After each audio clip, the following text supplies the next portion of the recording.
we got to remember that this escalation of tensions happens in the shadow of not just the impeachment trial, but the 2020 presidential race. I was in Iowa all week covering Senator Bernie Sanders. Here's what he had to say about the military strike. Trump ignored the advice of his own security officials and listened to right-wing extremists, some of whom were exactly the same people who got us into the war in Iraq in the first place.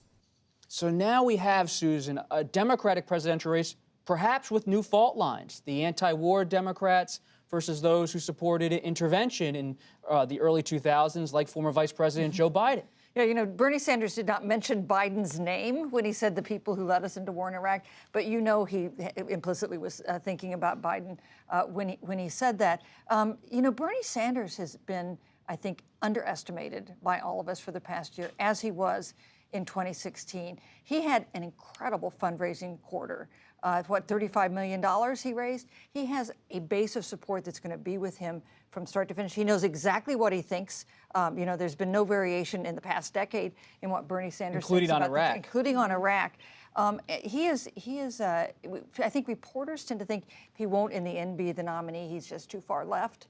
But maybe we're wrong. I don't think I saw him up close for 4 days, 5 days. It's a very real movement.